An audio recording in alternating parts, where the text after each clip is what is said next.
Hey y'all, it's Michael, and today I'm here to talk about the rest of the books that I read during March. I already did a video previously on the audiobooks that I read in March, so if you want to know my thoughts on those audiobooks, I'll link all the stuff there and down below. The first book that I read was The Most Dangerous Place on Earth by Lindsay Lee Johnson. I wanted to read this book because I saw it on a GQ article that every once in a while they'll have like a section on books, like the new releases. And so I decided to check this out. And plus the name reminded me a lot of one of my favorite short stories, The Most Dangerous Game by Richard Connell. I read that short story like the first time was in ninth grade in high school, and I just really enjoyed reading it because the conclusion and how the story unfolds, you get to realize like there's this phrase when he says who's the most dangerous animal, and so that always stuck with me. And so I wanted to read this because it sounded really interesting, and in the end I quite enjoyed it actually. This is about a group of students. We start off in 8th grade. For those people overseas, in the US school system, in the 8th grade you have six like elementaries, like kindergarten, pre-K, kindergarten 1 through 5th, and then middle school, they used to call them junior high, but middle school is from 6th to 8th. And then in high school, sometimes in high school it's from 9th to 12th grade. Now there's some variations on that, but that's the general. This starts off in 8th grade and we follow some students, and then we follow them as they transition to high school. Something happens essentially in middle school that really shakes everyone. Students, we follow teachers also, specifically two teachers, but we follow mainly we mainly follow the students. They go through their like ups and downs. We see them struggling, especially because of what happened in 8th grade. Now, I'm not gonna lie, this book really goes by the numbers. A lot of the stories that and a lot of the things that the kids encounter, we've already seen it done before. Like there's students affairs, there's parties, there's alcohol, like all of that.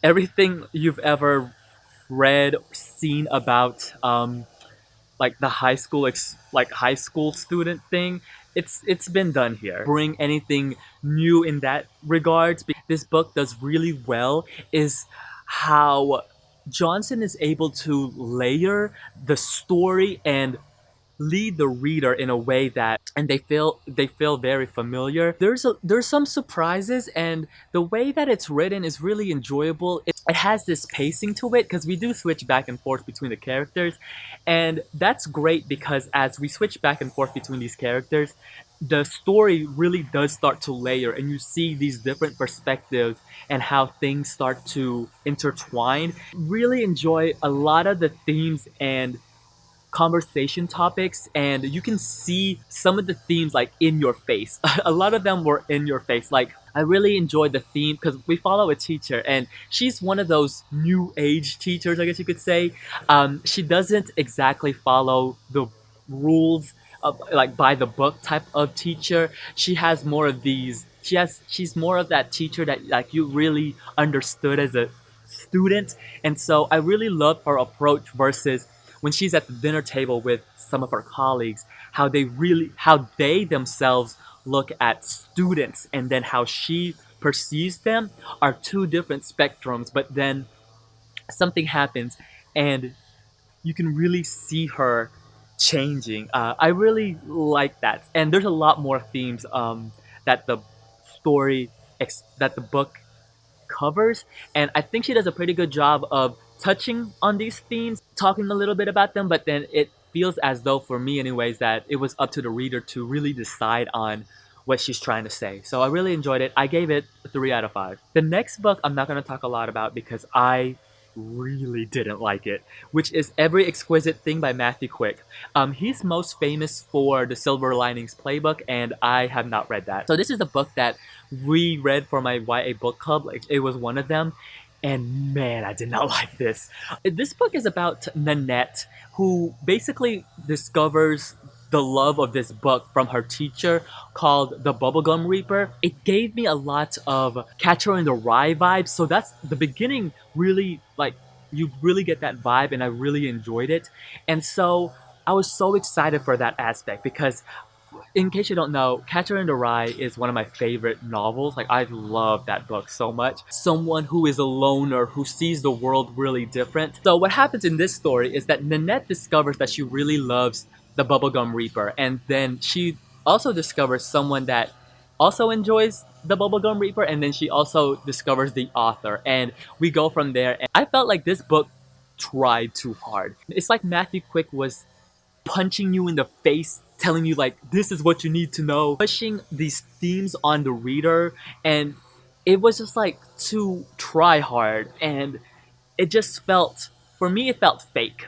And at the end, I really didn't, I just was like, oh, it just, and the way it unfolds towards the end, I just like, at that point, I really didn't care. I did not like it. I gave it 1.5 out of 5. I just, the one thing that I really did enjoy out of that novel is that it really conveys the feeling of when a reader really loves a book.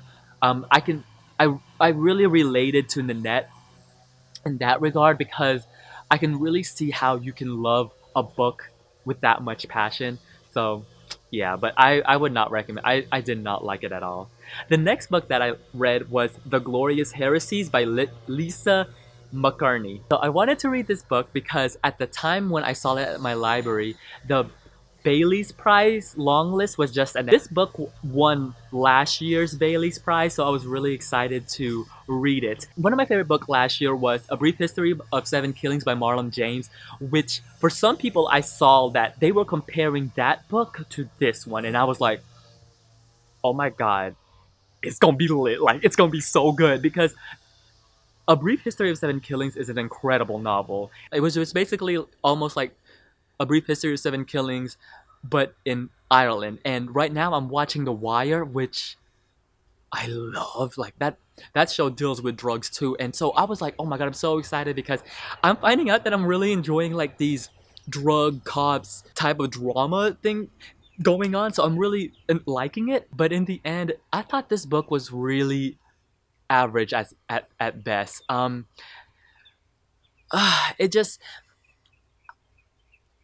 I really did enjoy the dialogue. I love how they spoke and how they talked to each other. It seemed really authentic, and like genuine, because the way they interacted, I really like it. It just seemed really real, like down to earth. I don't know. It was like one of those books where I liked it, but I can't say anything bad about it because there was nothing essentially bad, but there was nothing spectacular that I just really loved.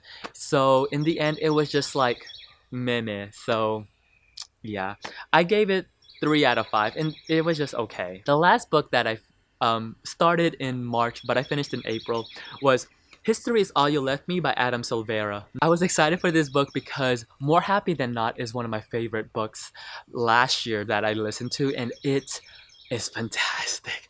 And so I was so excited to read this because I enjoyed Silvera's debut novel. So I was like, oh my gosh, he's gonna blow this one out the water. And in the end, this was really disappointing because I just didn't like it, point blank period. This one is a contemporary, which is different from his More Happy Than Not. So I knew what I was getting myself into. I also knew that it was gonna be sad, and let me tell you, I love sad things. Like, the more sad the better, like the sadder the better. I really enjoy reading about sad things. That's just me. So this is about Griffin, whose whose ex-boyfriend died, Theo. And there's 2 timelines, one in the past and one in the present. The past is essentially how they get together. In the present is about the aftermath of his death and how Theo's current boyfriend, Jackson, is going to the funeral which Griffin is going to. So they meet up, and essentially it just goes from there. There's one thing that I love that Silvera does, and he does it really well here, and he does it really well also in More Happy Than Not. And that, first off, these people talk. In More Happy Than Not, I felt it more than here, but they know how to talk. Like, these are humans, and they're teenagers. Well, they're like 17, 18ish, but they're young adults, and he knows how to write them on how they talk. And that's because Silvera really knows how to write these characters. The problem I had with the novel was how the story unfolds. The plotting, I guess essentially you could say, is because towards the end, like halfway through halfway through the book, it gets to this point where it's just like, what? Like there's a plot line with, it's a huge plot line too. And I said, oh my god, like the twist wasn't even surprising at that point. It just was, it felt, because the beginning of the book felt so down to earth, so real, so authentic, and then towards the middle, even though we're switching back and forth between these two timelines, there's this thing that happens, and it just seems so over the top that it completely loses what it's really accomplishing in the beginning. And I felt like that the book at that point just starts to crumble. Some of the story choices that he makes, it was really weird. Like it could have been edited out, especially some of the scenes with some of the side characters, like with Veronica and stuff. I just thought it was just so, I wouldn't say unnecessary, but it just seemed out of place. Huge chunk of the 2/3 of the end just seemed, it didn't seem as though it was part of the first novel, like the first part of the novel, and it really lost me there. Didn't like it that much. I gave it 2 stars out of 5 on Goodreads. So yeah, those are the physical books that I read in March. If you read any of them, let me know what you think about it. I would love to hear your thoughts. We're halfway, well, anyway, for me recording and editing, we're halfway through VEDA, which, you guys, it's a struggle, but yeah, I'll see you guys tomorrow. Bye.